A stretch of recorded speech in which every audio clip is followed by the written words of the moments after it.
nights on repeat. I would break like a twig right under your feet. Don't you say that you didn't want me. You turned me upside down and then you into my bed and under my skin. Oh, where will it end if I let it begin? So bittersweet, you know life's too short, so let's not waste another minute. Hey, it's alright now. Listen to such a beautiful sound.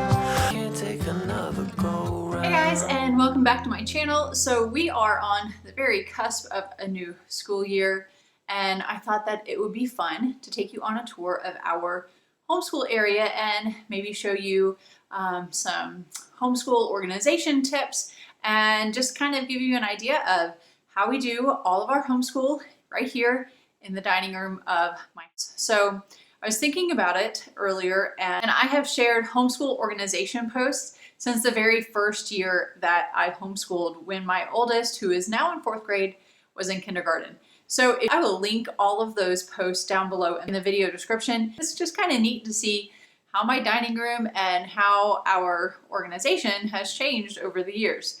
So this year, this is now 2019, this is our, I think we're going into 5 years of homeschooling. So I'm gonna have a 4th grader, a 2nd grader, and a kindergartner. So my first year doing 3 kids, and then I also have a 3-year-old and a 1-year-old.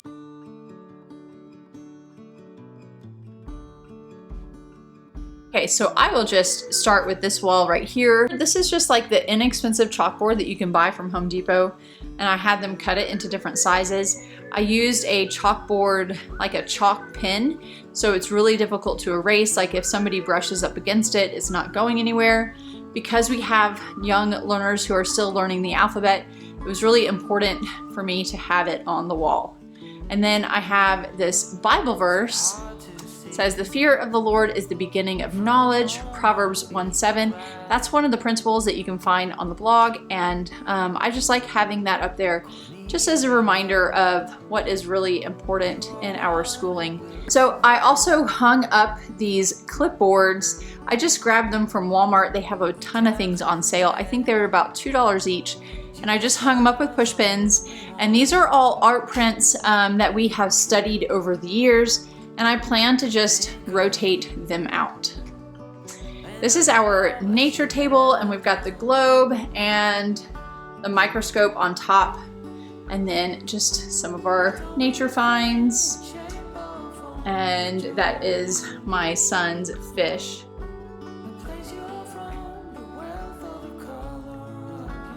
I just got this rug. This was $10 at Walmart, and I love the pop of color.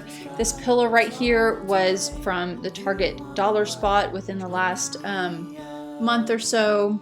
And then we've got all of our school books, and then on the bottom is where I keep most of our manipulatives and then our actual curriculum.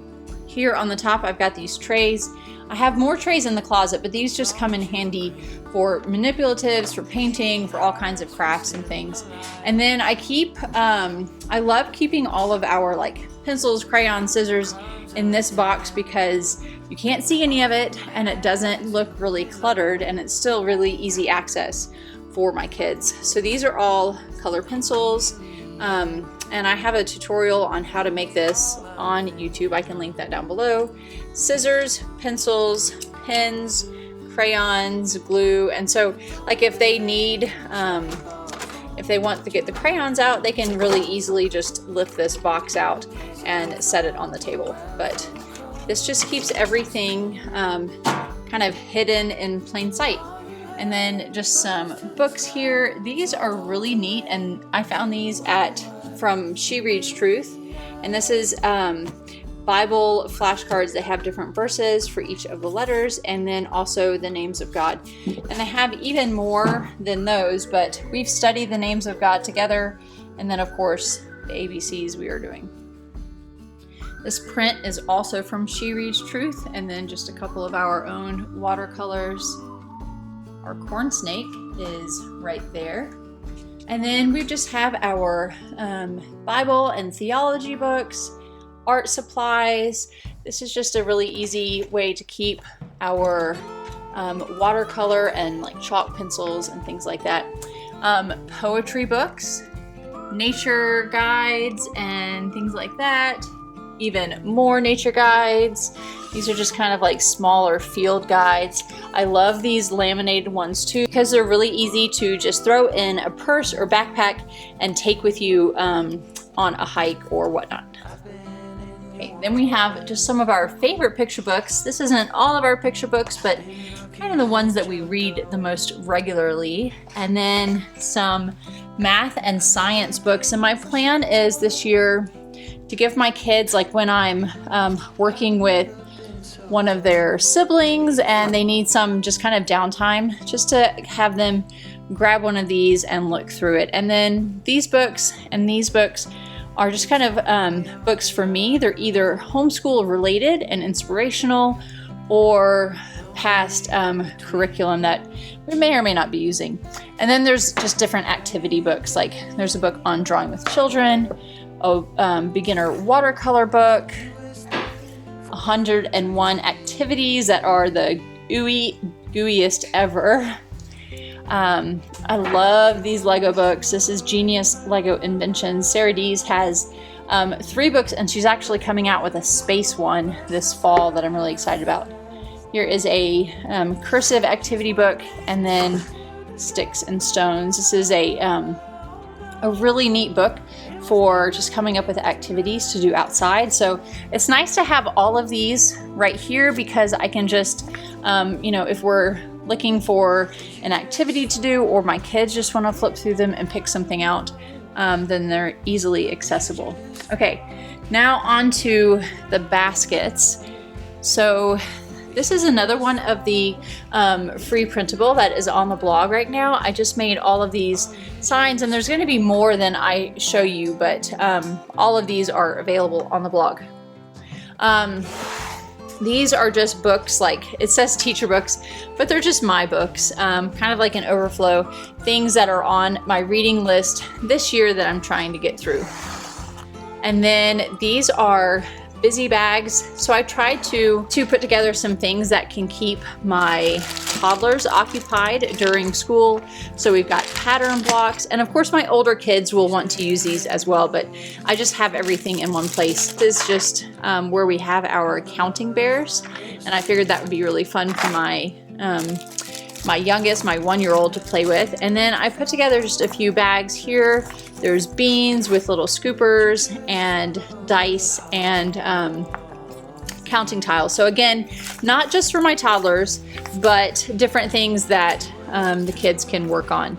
There's these little activity books, and these I think I found at, maybe I ordered these on Amazon. I'll have everything linked. And then these are just from the Target dollar spot. And these are just the dry erase things that my bigger kids can do when they have a little bit of downtime. And this will be, they will have downtime scheduled into our day. So I'll know exactly when they can do these kinds of things. Okay, so those are just the busy bag type things. And then we have all of our math manipulatives in here. And I'm not going to go through everything, but we do have geoboards and clocks, numbers. These are like fraction cubes. And then this is just really nice. I have this laminated, and I have another one for the alphabet. So when my kids are writing, when they're doing math, like my younger ones, I'll just set this up so that they can easily see what the numbers should look like. I've got some flashcards in here for my kids, some spinners. These are neat activity books for using Cuisinart rods. And then another one for pattern animals, for the pattern blocks. And so my older kids can definitely take advantage of those. And then I just have some laminated numbers. When we do kind of like more kinesthetic learning, it's nice to put these on the floor and either have, counting practice or math facts, lots of different ways to use those. Okay, and similarly, this is our alphabet box, and I've got dry erase boards, alphabet stickers. I love this book, guys. This is such a neat book. So this is Alpha Block, but it has shape cutouts for each letter. And then, you know, a corresponding picture. So I will definitely link these. These books are really neat. So we have used Bob books before, and then somebody recommended these. And these are just really fun stories. It's the same concept of beginner books, but maybe with, you know, more fun stories. And then they work on different phonetic combinations. So like fat cat and hot dog, pig jigs, rub-a-dub cub, wet legs. So you work on each one and then it kind of builds. But I really like these books. And if you have a beginning reader, I would highly recommend them. They have some questions at the end and then just, you know, what you're working on. And this is, I told you, I've got some different like things where I'll just set them out. Sometimes for kind of just writing practice, I'll just set this out and have my younger kids practice writing their letters. Okay, and then learning games. We try to play games pretty regularly as a part of our school.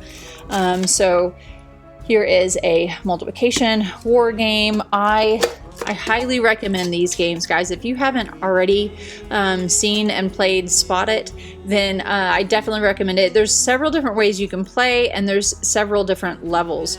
So there's ones that my younger kids can play, like this one is Camping Spot It.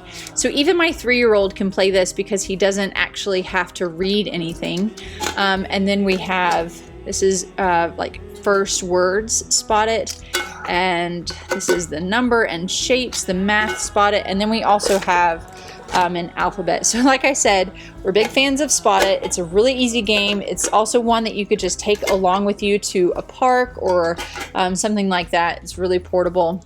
And then pickup sticks, bananagrams, of course. This is a fun game. It's also just a really great way for kids to play with letters and come up with their own combinations.